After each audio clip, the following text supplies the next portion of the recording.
네, 오늘도 각 가정에서 우리 수요예배를 함께 하신 여러분 주님으로 환영합니다. 우리 시간 변치 않는 주님의 그 사랑 함께 박수치면서 찬양을 나가겠습니다.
주님의 사랑이 변치 않음을 믿습니다.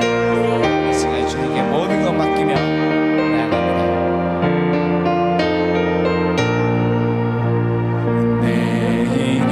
내일은 난 몰라요. 하루하루 살아요. 불행이나 여행함도 내 뜻대로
기도하기 원합니다.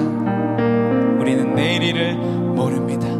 장래일도 모르고 한치 앞의 일도 모릅니다. 아버지 하나님, 주님 붙들게 하여 주시옵소서. 주님만 의지하고 주님께서 주신 그 소명을 이루는 우리의 삶, 나의 삶 되게 하여 주시옵소서라는 고백으로 우리 시간 다 함께 기도하며 나갑니다. 기도합니다. 하나님 아버지, 감사함을 드립니다.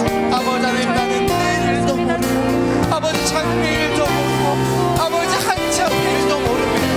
하지만 주님께서 주님께 나의 모든 삶을 붙들고 계시옵소서. 주님께 나의 앞길을 예비하고 계시며 인도하시는구나. 아버지, 주님 붙들게 하여 주시옵소서. 주님만을 의지하게 하여 주시옵소서. 온전히 주님께서 이끄시는 주님께서 인도하시는 그 삶만에 아멘 믿음으로 나아갈 수 있는 때가 될 수 있도록, 우리가 될 수 있도록 아버지 함께 하시는 데 주시고 채워주시옵소서. 아버지 역사 주님께서 주님 붙들어 주시옵소서.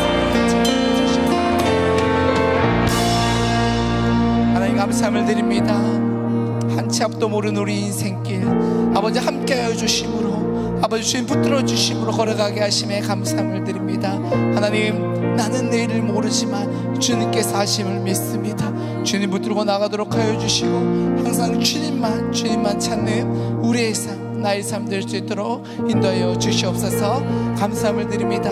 이 모든 말씀을 예수 그리스도의 이름으로 간절히 기도드립니다. 아멘.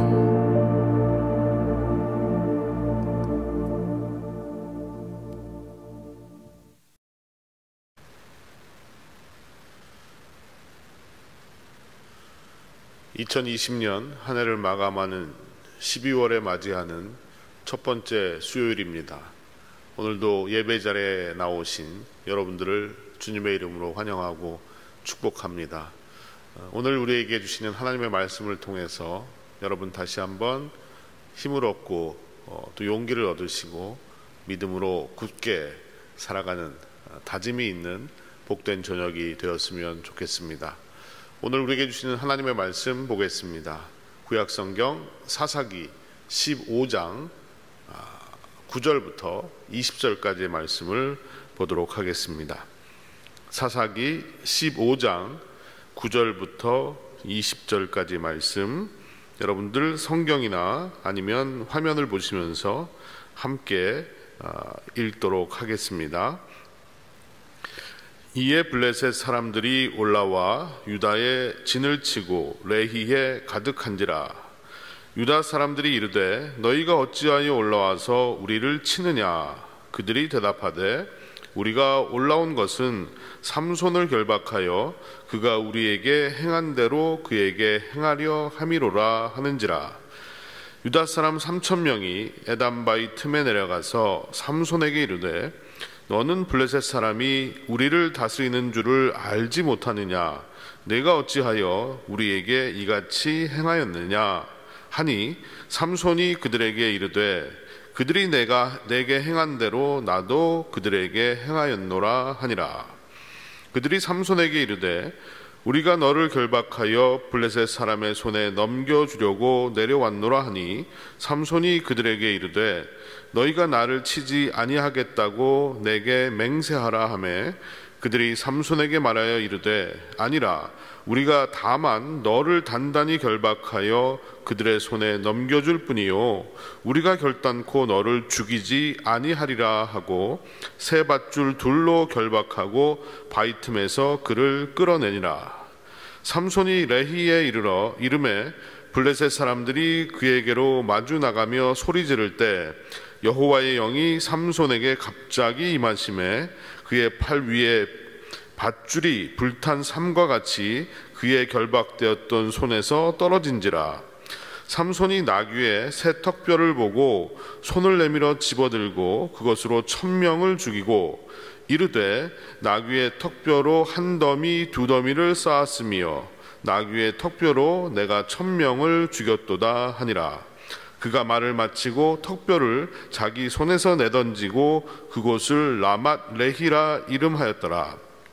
삼손이 심히 목이 말라 여호와께 부르짖어 이르되 주께서 종의 손을 통하여 이 큰 구원을 베푸셨사오나 내가 이제 목말라 죽어서 할례 받지 못한 자들의 손에 떨어지겠나이다 하니 하나님이 레히에서 한 우묵한 곳을 터뜨리시니 거기서 물이 솟아나오는지라. 삼손이 그것을 마시고 정신이 회복되어 소생하니 그러므로 그 샘 이름을 에낙고레라 불렀으며 그 샘이 오늘까지 레히에 있더라. 블레셋 사람의 때에 삼손이 이스라엘의 사사로 20년 동안 지냈더라. 아멘. 지난주는 추수감사절을 맞아서 가족 예배로 함께 수요 예배를 드렸기 때문에 저희가 사사기를 한 주 쉬었습니다. 그래서 아마도 이전에 있었던 이야기가 잘 생각이 나지 않는 분들도 계실 겁니다. 그래서 잠시 앞에 어떤 일이 있었는지를 다시 한번 되돌아보도록 하겠습니다. 삼손이 블레셋 여인과 결혼을 하기 위해서 블레셋 땅으로 직접 부모님과 함께 가서 결혼 잔치를 벌이게 됩니다. 결혼 잔치 동안에 삼손이 수수께끼를 냈고 그 수수께끼를 블레셋 사람들이 풀지 못하자 삼손의 아내를 협박해서 그 정답을 알아냅니다. 정답을 말하자 삼손은 그 대가를 치러야 했는데 그 대가를 치르기 위해서 블레셋 사람을 죽이고 옷을 빼앗는 끔찍한 일을 저지르게 됩니다. 그리고 나서 삼손은 화가 난 나머지 그 자리를 박차고 나가서 자기의 고향으로 돌아가 버렸습니다. 자, 이 상황에서 삼손의 장인이었던 사람은 삼손이 내 딸을 버렸구나라고 생각을 하게 되죠. 그리고 다른 남자에게 그 딸을 보내게 됩니다. 시간이 흐른 후에 삼손이 그 여인을 만나기 위해서 다시 블레셋 땅으로 오게 됩니다. 그런데 웬걸요? 장인이라는 사람이 삼손을 문 앞에서 막아섭니다. 그리고 하는 말이 내 딸은 이미 다른 사람에게 시집을 갔노라고. 그러니 나에게 둘째 딸이 있으니까 그 둘째 딸과 같이 살으라고 얘기를 합니다. 이 말을 들은 삼손은 분노를 하는데 그 삼손의 분노의 화살이 어디로 향하냐 하면 바로 블레셋 사람들에게 향하게 되는 겁니다. 이 모든 일이 블레셋 사람들 때문에 일어난 것이다 라고 삼손은 생각을 했던 거죠. 그리고 삼손이 달려가서 한 일은 무엇이냐 하면 들판에서 여우들을 잡아서 꼬리를 묶어가지고 꼬리에 불을 지릅니다. 불타는 꼬리 묶여있는 여우 사방으로 뛰어다니면서 농작물들을 다 해치고 불태우는 일을 저지르게 된 겁니다. 이 사실을 알게 된 블레셋 사람들이 또 화를 내면서 이 삼손의 아내 장인을 찾아가서 그 둘을 그 자리에서 죽이는 끔찍한 일을 저지르게 된 겁니다. 자, 이런 악순환이 반복되는데 화가 난 삼손은 블레셋 사람들을 무차별로 살해하고는 에담 바위라는 곳에 도망가서 숨게 됩니다. 여기까지가 지난주에 일어났던 일입니다. 그런데 여기서 문제가 조용히 해결된 것이 아니었습니다. 문제는 계속해서 꼬리를 물고 일어나기 시작합니다. 물론 삼손이 혼자 싸운 것은 아니었지만 저는 이 삼손과 블레셋 사람들 사이에서 일어나는 끊임없는 피해 전쟁을 보면서 마치 조폭 영화를 보는 것 같았습니다. 피해 복수를 위해서 끊임없이 사람을 죽이고 또 서로 복수를 하는 이 장면이 계속되고 있기 때문입니다. 블레셋 사람들도 삼손이 블레셋 사람들을 죽였다라는 소식을 듣고 가만히 있지 않았습니다. 본문 9절을 보겠습니다. 이에 블레셋 사람들이 올라와 유다의 진을 치고 레히에 가득한지라. 블레셋 군대가 몰려왔습니다. 유다 땅 레히라는 곳에 그들이 가득했다라고 성경은 기록하고 있는데요. 이 가득했다라는 말은 우리말 성경에 이 가득했다 하니까 굉장히 많은 숫자를 의미하는 말로 우리가 생각할 수 있지만 사실은 그런 뜻은 아닙니다. 이 새번역 성경이라는 번역을 보면요, 짓밟았다라는 표현을 하고 있습니다. 그게 더 정확한 의미를 전달하는 말이라고 생각을 합니다. 블레셋 사람들이 레히에 몰려와서 그 유다 땅 레히라는 곳에 살던 사람들을 짓밟아 버렸다는 거예요. 복수를 했다는 겁니다. 자, 상황이 이렇게 되자 유다 사람들이 블레셋 사람들을 찾아갑니다. 그래서 도대체 어찌된 영문인지를 따져 묻습니다. 왜 갑자기 난데없이 이렇게 쳐들어와서 우리를 괴롭히게 되었냐라고 그들에게 질문을 하자 블레셋 사람들이 이렇게 대답을 합니다. 이 모든 것이 다 삼손 때문이라고. 너희들이 당장 삼손을 잡아오라고. 삼손을 잡아오면 이 모든 문제가 해결될 것이라고 이야기를 합니다. 이 말을 들은 이 소심했던 유다 사람들은요, 삼손을 찾아 나섰습니다. 삼손을 내어주는 대신에 자신들의 안녕과 자신들의 그 편안함을 보장받고 싶었던 겁니다. 그런데 재밌는 것은 삼손을 찾아서 나섰던 무리의 숫자가 3,000명이었다는 거예요. 한 사람 삼손을 찾기 위해서 3,000명이 동원이 된 겁니다. 어쩌면 그들이 삼손에 대한 두려움이 있었기 때문에 아마 그렇게 했는지도 모르겠습니다. 에단바위 뒤에 숨어있던 삼손을 찾아가서 그들은 똑같은 질문을 삼손에게 던집니다. 어찌하여 이같이 행하였냐라고 삼손에게 묻자 삼손도 똑같이 대답을 합니다. 블레셋 사람들 때문이라고. 저는 이 세 그룹 사이에 오간 대화를 보면서요, 이 소위 말하는 내로남불이라는 말이 인류의 시작과 동시에 시작된 말이구나라는 생각을 했습니다. 이미 오래전 시대를 살던 사람들도요, 나는 아무 잘못이 없고 모든 잘못은 다른 사람들에게 있다. 또 너 때문에 이런 일이 생겼다라는 생각을 하면서 살았다는 것이 매우 흥미롭습니다. 지금 우리들뿐만이 아니라 아주 오래전에 사사시대에 있었던 사람들 역시도 모든 책임을 다른 사람들에게 전가하고 있는 모습, 나는 괜찮은데 네가 문제라고 말하는 모습을 볼 수가 있습니다. 결국 그런 생각을 하고 있으니 싸움이 끊일 리가 없는 겁니다. 끊임없이 사람의 목숨을 죽이고 싸우고 하는 일이 반복되고 말았습니다. 그런데 삼손을 잡으러 온 유다 사람들이 했던 말 중에 문제의 소지가 있는 말이 하나 있습니다. 11절 중반부를 보겠습니다. 삼손에게 이르되 너는 블레셋 사람이 우리를 다스리는 줄을 알지 못하느냐. 이건 유다 사람들이 한 말입니다. 너는 블레셋 사람이 우리를 다스리는 줄을 알지 못하느냐. 참 기가 막힌 말입니다. 그리고는 13절에 보니까 삼손을 새 밧줄로, 그것도 둘로 결박을 했다. 밧줄을 하나로 결박을 한 것이 아니라 밧줄 둘로 해서 꽁꽁 묶었다는 얘기죠. 그리고 삼손을 끌어내서 블레셋 사람들에게 내어줍니다.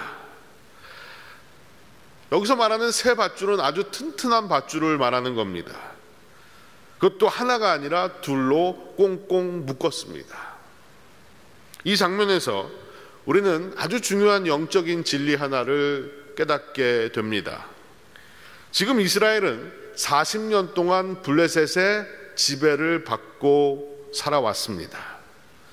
오랜 시간 동안 그들은 이미 블레셋의 통치에 적응을 한 것입니다.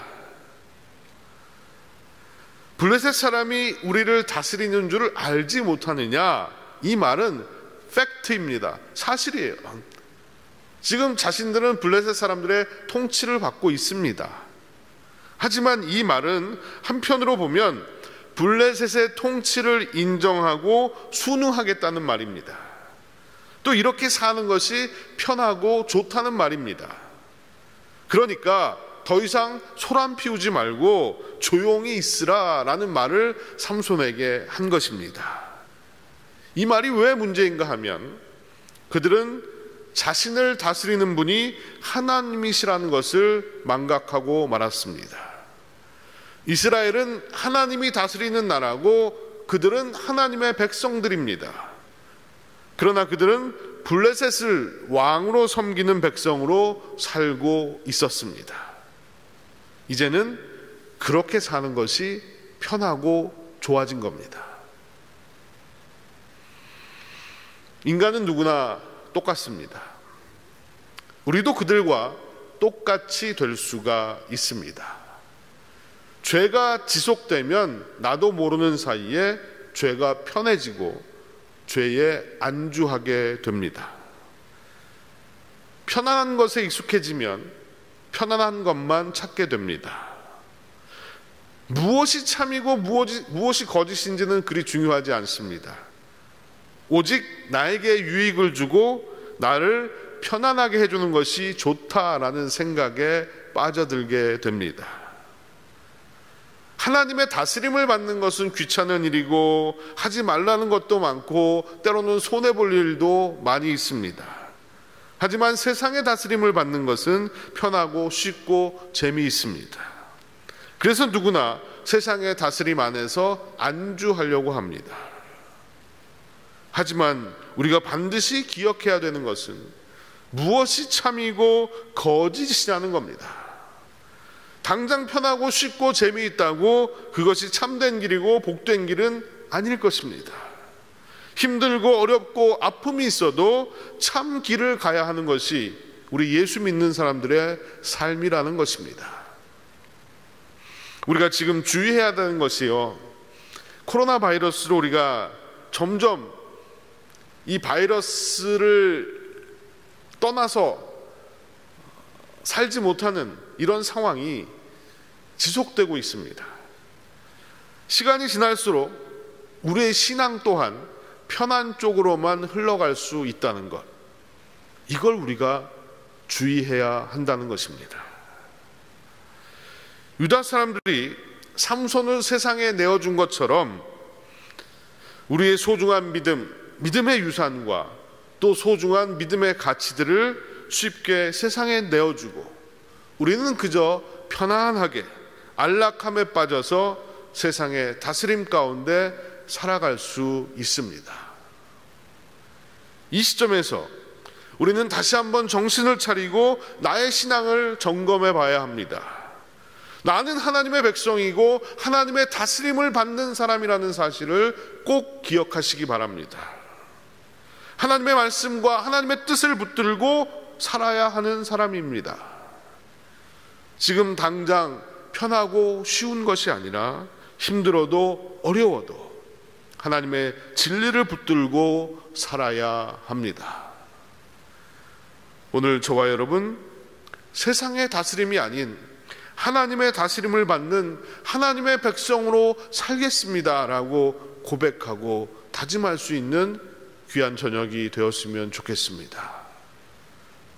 코로나 바이러스로 우리가 교회에 와서 어떤 예배를 드리고 활동하지 못하는 이런 상황 속에서 점점 더 나는 편안함 속에 안주하고 있지는 않는가, 깊이 한번 생각해보고 나의 믿음을, 나의 신앙을 하나님 앞에서 다시 한번 새롭게 하는 그런 다짐과 결단이 우리 모두에게 있기를 간절히 소망합니다.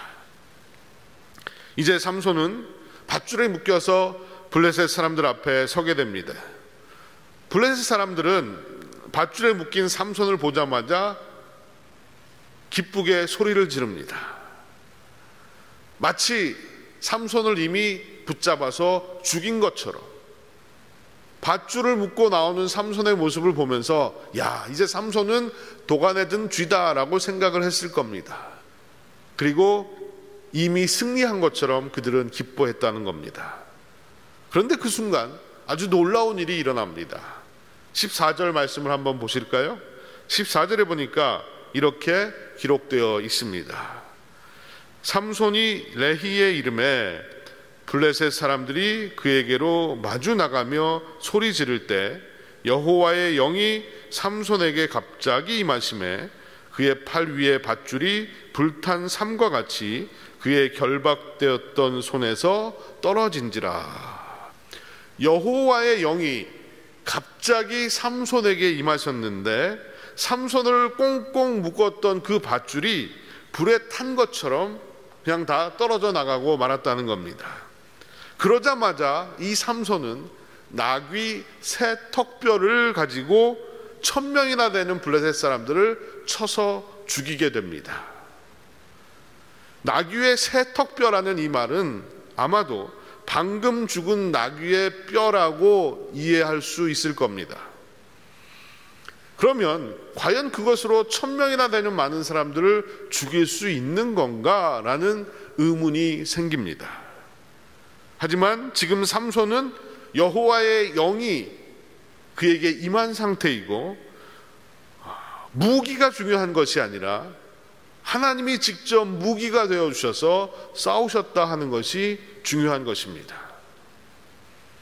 그런데 가관인 것은 승리 후에 보여주는 삼손의 모습입니다. 삼손이 어떤 모습을 보였을까요? 16절 말씀을 보겠습니다. 이르되 나귀의 턱뼈로 한 더미 두 더미를 쌓았으며 나귀의 턱뼈로 내가 1000명을 죽였도다 하니라. 여기서 한 더미 두 더미를 쌓았다는 것은 시체가 산더미처럼 쌓였다라는 그런 뜻의 말입니다. 그런데 그가 나중에 한 말을 여러분들이 보시면 뭐라고 했냐면 나귀의 턱뼈로 내가 1000명을 죽였도다. 누가 죽였다고 말합니까? 내가 죽였다라고 말합니다. 내가 죽였다. 모든 공로를 자기에게 돌리고 있습니다. 한 걸음 더 나가서 그곳에 기념비를 세웁니다. 17절 말씀을 보겠습니다. 그가 말을 마치고 턱뼈를 자기 손에서 내던지고 그곳을 라맛 레히라 이름하였더라. 자신이 1000명을 죽였다라고 소리를 지른 삼손은요, 그곳을 라맛 레히라고 이름을 붙였습니다. 이 라맛이란 말은 산이란 뜻이고요, 레히란 말은 턱뼈라는 뜻이에요. 그래서 라맛 레히는 턱뼈의 산이다라는 그런 뜻입니다. 근데 공교롭게도 그곳 장소의 이름도 레히라는 뜻을 가지고 레히라는 이름이었습니다. 결국 삼손은요, 라맛 레히라고 그것을 이름하고 자신의 승리를 기념했던 겁니다. 여러분, 우리도 삼손처럼 착각에 빠져서 살 때가 많습니다. 조그만 승리나 성공을 맛보아도 그것은 나의 승리고 내가 했다라고 생각할 때가 많습니다. 그래서 나의 승리를 기념하고 내 이름을 남기려고 합니다. 기념물을 만들고 책을 만들고 영상을 만들고 내 이름을 드러냅니다. 그런데 그 중심에는 항상 내가 있습니다. 내가 했다는 거예요. 물론 표면적으로는 하나님이 하셨다라고 말하지만 속을 들여다보면 결국은 내가 했다는 겁니다. 그런데요, 죄송하지만 이런 모습이 목회자들에게 자주 나타납니다. 삼손이 그랬던 것처럼 내가 1000명이 출석하는 교회를 만들었다. 내가 1000명을 구원했다. 내가 1000명에게 세례를 주었다. 내가 1000만 불짜리 교회를 건축했다. 뭐 이런 식으로 나를 드러내기를 원하더라는 겁니다. 이처럼 인간은 나로 똘똘 뭉쳐 있고 교만으로 똘똘 뭉쳐 있습니다. 물론 내가 수고했지요. 내가 노력했습니다. 내가 눈물도 흘리고 땀도 흘렸어요. 하지만 그것으로 승리하고 성공한 것은 아니라는 겁니다. 우리의 주변을 보면요, 땀도 흘리고 눈물도 흘리고 수고를 정말 많이 했는데도 성공하지 못한 사람이 있고요. 사기를 치거나 일확천금을 벌어서 성공했다는 사람도 있습니다. 그렇다면 이 말은 무슨 말입니까? 땀과 눈물이 성공의 절대 요인은 아니라는 겁니다. 결국 하나님을 믿는 우리들의 승리와 성공은 하나님의 은혜요, 하나님이 하신 것입니다. 그럼에도 우리는 내가 했다는 생각을 내려놓지 않습니다. 여러분, 끊임없이 나의 생각을 내려놓고 나를 쳐서 주님의 말씀에 복종시키지 않으면 우리는 너나 할 것 없이 내가 했다는 교만에 빠질 수밖에 없습니다. 그런데 이 교만이 왜 위험한가 하면 교만은 패망의 선봉이기 때문입니다. 교만하면 무너집니다. 삼손을 보십시오. 삼손의 교만이 절정에 이르렀을 때에 하나님은 그를 치십니다. 그를 겸손하게 만드십니다. 이어지는 말씀을 한번 보겠습니다. 18절입니다. 삼손이 심히 목이 말라 여호와께 부르짖어 이르되 주께서 종의 손을 통하여 이 큰 구원을 베푸셨사오나 내가 이제 목말라 죽어서 할례 받지 못한 자들의 손에 떨어지겠나이다 하니, 승리에 도취되어 있던 삼손이 갑자기 목말라 죽겠다고 호소를 합니다. 이게 도대체 어떻게 된 일일까요? 이것은 하나님께서 삼손을 치신 겁니다. 삼손을 교만한 삼손을 겸손하게 만드시려고 하나님이 움직이신 겁니다. 그리고 그를 하나님을 찾는 자리로 나오게 하셨습니다. 삼손이 심히 말라 여호와께 부르짖었다. 기가 막힌 말씀인 겁니다. 삼손이 심히 목이 말라 여호와께 부르짖었다. 결국 목이 말라야 부르짖습니다. 목이 말라야 하나님을 찾습니다. 그리고 삼손은 이렇게 말합니다. 주께서 종의 손을 통하여 이 큰 구원을 베푸셨사오나. 앞에서 보여준 삼손의 모습과는 전혀 다른 모습입니다. 내가 했다고, 내가 죽였다라고 소리쳐 외쳤던 삼손이 주께서 나의 손을 통해서 이루셨다라고 고백하는 삼손으로 바뀐 겁니다. 목이 마르니까 하나님이 보이기 시작한 겁니다. 우리도 마찬가지입니다.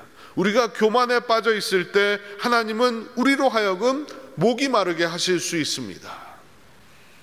고난에 빠지게 할 수 있습니다. 넘어지게 하실 수 있습니다. 그리고 하나님을 찾고 하나님께 부르짖게 하십니다. 그렇게라도 하지 않으면 우리가 멸망할 것이기에, 고꾸라지고 넘어질 것이기에 하나님이 그렇게 하시는 겁니다. 그래서 나의 목마름은 하나님의 사인입니다. 내가 교만해져 있다는 사인이고, 하나님이 나를 새롭게 하시려고 한다는 사인입니다. 그리고 하나님 앞에 내가 무릎을 꿇어야 한다는 사인인 겁니다. 지금 여러분의 삶이 메말라가고 있다면, 여러분의 영혼이 메말라가고 있다면 우리는 하나님께 부르짖어야 합니다. 하나님을 찾아야 합니다. 하나님 앞에 나와 무릎을 꿇어야 한다는 것입니다. 하나님은 우리가 필요할 때만 하나님을 찾는 자들이라는 것을 너무나 잘 알고 계십니다. 필요 없을 때는 하나님을 찾지도 않다가, 내가 다급하고 내가 목마르고 내가 필요하게 되면 그때 가서 하나님을 찾는 자라는 것을 너무나 잘 아십니다. 그럼에도 불구하고 하나님은 우리의 부르짖는 소리를 들으시고 거기에 응답하시는 하나님이십니다. 19절 말씀을 한번 보실까요? 하나님이 어떻게 하셨나요? 하나님이 레히에서 한 우묵한 곳을 터뜨리시니 거기서 물이 솟아오르는지라. 삼손이 그것을 마시고 정신이 회복되어 소생하니 그러므로 그 샘 이름을 에낙고레라 불렀으며 그 샘이 오늘까지 레히에 있더라. 하나님께서 오직 삼손을 위해서 샘이 터져 나오게 하셨습니다. 여러 사람을 위해서가 아니라 교만에 빠져 있던 삼손, 급할 때만 하나님께 부르짖어 간구하는 그 삼손, 죄에 물들어서 살아가고 있던 그 삼손을 위해서 하나님께서 그를 살리시려고 샘에 물이 터져 나오게 하셨습니다. 이것이 바로 놀라운 하나님의 은혜입니다. 여러분, 오직 우리의 인생도 회복되고 소생될 수 있는 길은 하나님밖에는 없습니다. 세상 그 어떤 것을 우리가 아무리 들이마셔도 계속해서 목마르고 갈증이 날 수밖에 없습니다. 하지만 영원히 목마르지 않는 생수가 되시는 예수 그리스도로 말미암아 우리는 우리의 목마름을 채움받고 회복되고 소생될 수 있음을 믿습니다. 여러분, 이 예수 그리스도, 나의 주, 나의 하나님을 온전히 믿고 따르며 우리의 모든 어려움과 근심과 목마름의 문제를 채움받고 새롭게 되는 우리 모두가 되기를 소원합니다. 자신을 위해서 기념비를 세웠던 삼손은 이제 하나님을 위해 기념비를 세우게 됩니다. 그리고 그곳의 이름을 엔학고레라고 부릅니다. 이름의 뜻은 부르짖는 자의 샘이라는 뜻입니다. 하나님께서 부르짖는 나를 위해서 물을 주셨다는 거예요. 삼손에게 있어서 엔학고레는 하나님의 은혜를 경험한 곳이고 하나님의 응답을 체험한 곳입니다. 그리고 자신이 회복되고 소생된 곳입니다. 그렇다면 여러분에게 있어서 엔학고레는 어디입니까? 하나님의 응답을 경험했던 순간은 언제입니까?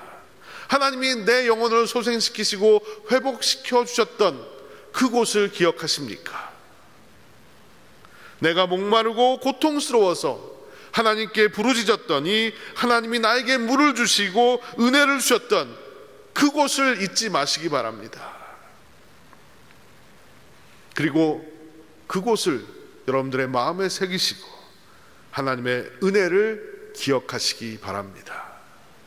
그래야만 끊임없이 부어주시는 하나님의 은혜 안에서 우리가 살아갈 수가 있습니다. 저는 오늘 말씀을 보면서 삼손의 삶에 끊임없이 일어나고 있는 반전을 보게 됩니다. 한치 앞을 내다볼 수 없는 인간의 연약함도 보게 됩니다. 우리 인생도 마찬가지입니다. 한치 앞을 내다볼 수 없는 존재들입니다. 지금 잘 나간다고 해서 교만하지 말아야 하고 지금 넘어졌다고 해서 포기하지 말아야 합니다. 우리의 인생이 어떻게 될지 우리는 아무도 알 수가 없습니다. 죽을 뻔했는데 살아나기도 하고 살 것 같았는데 죽기도 합니다. 결국 우리는 우리의 인생의 운전대를 내가 잡고 있는 것이 아니라 하나님이 잡고 계시다는 사실을 인정할 수밖에 없습니다. 또 그렇게 살아야만 우리는 안전한 삶을 살아갈 수가 있는 것입니다. 오래전에 어떤 목사님이 하셨던 말씀인데 어떤 목사님이 하셨는지 잘 기억은 나지 않습니다. 하지만 그 내용은 기억이 나는데요, 이분이 비행기를 많이 타고 다니시는데 비행기를 탔을 때 절대 하지 않는 일이 한 가지 있다고 하십니다. 뭘까요? 비행기 조종을 하는 일을 하지 않으신다고 합니다. 그러면서 하시는 말씀이, 내가 자동차 운전을 한 30년 이상 했는데 그까짓 거 뭐 비행기 운전 못하랴라고 생각을 하고 비행기 운전을 하게 되면 결국은 나도 죽고 비행기 안에 탔던 모든 사람들도 죽게 된다는 것을 알기 때문에 하지 않는다라고 말씀하셨습니다. 여러분, 여러분의 인생의 운전대는 누가 잡고 있습니까? 내가 운전을 잘해서 지금 여기까지 온 것일까요? 또 내가 인생의 운전대를 잡으면 내 인생이 안전하고 행복하게 달려갈 수 있을까요? 그렇지 않습니다. 내 인생의 운전대를 하나님이 잡으셔야만 나의 인생 여행이 즐겁고 행복할 수가 있습니다. 착각하지 마십시오. 내가 잘해서 여기까지 온 것이 아닙니다. 하나님이 하셨습니다. 앞으로도 하나님이 내 인생을 운전해 가셔야만 내 인생이 복된 인생이 될 수가 있는 것입니다. 내가 하려고 하면 사고가 납니다.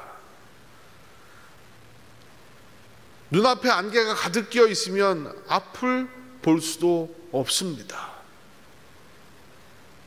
우리 인생에는 끊임없이 업앤다운이 있을 것입니다. 한 치 앞도 내다보지 못하는 연약한 인간입니다. 내 인생의 운전대를 모든 것 되시는 하나님께 맡기고 행복하고 안전한 인생 여행을 하게 될 수 있는 저와 여러분이 되기를 간절히 소원합니다.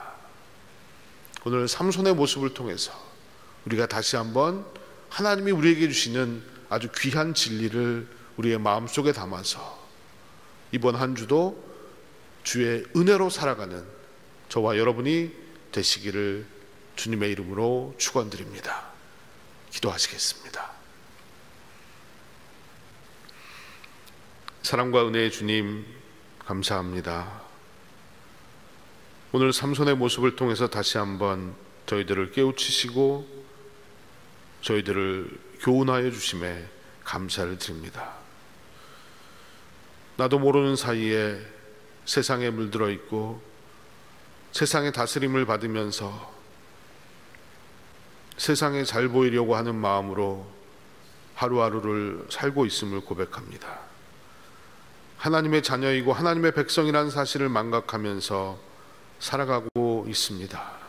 주님, 불쌍히 여겨 주시옵시고 나는 하나님의 다스림을 받아야 할 하나님의 자녀임을 잊지 않게 하여 주시옵시고 세상에 물들어서 어느덧 세상처럼 사는 것이 편안하고 또 그것이 나의 유일한 낙이 되지 않도록 주님 나를 붙들어 주시옵소서. 코로나 시대를 지나가면서 주님 전에 나와 예배하기도 어렵고 또 지금 있는 곳에서 신앙생활을 한다고 영적인 삶을 지켜가겠다고 몸부림쳐 보지만 하나님, 점점 나태해지고 게을러지고 있는 나의 모습을 보게 됩니다. 주님, 이것에 안주하는 나의 모습이 아니라 다시 한번 주의 말씀 가운데 서게 하여 주시옵시고 주의 말씀을 붙들고 의지하면서 하루하루를 살아가는 우리 모두가 되게 하여 주시옵소서. 주님, 저희들 이 땅을 살아가면서 내 인생의 운전대를 하나님께 맡기게 하여 주시옵소서.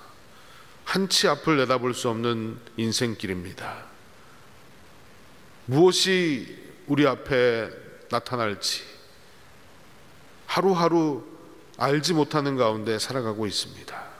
내가 했다는 교만에서 벗어나게 하여 주시옵시고 하나님께 영광을 돌리고 하나님이 내 인생에 역사하셔서 나를 회복시키시고 소생시키신 그 순간들을 기억하며 하나님의 은혜 안에 살아가는 우리 모두가 되게 하여 주시옵소서. 감사드립니다. 이 모든 말씀을 예수님의 이름으로 기도드리옵나이다. 아멘. 축도하겠습니다. 지금은 우리 구주 예수 그리스도의 한량없는 은혜와 아버지 하나님의 놀라우신 사랑과 성령님의 감화감동 교통하심이 내 인생의 운전대를 하나님께 맡기고 온전히 주님을 의지하며 겸손히 주 안에서 살기를 소망합니다. 나를 지키시고 인도하여 주시옵소서.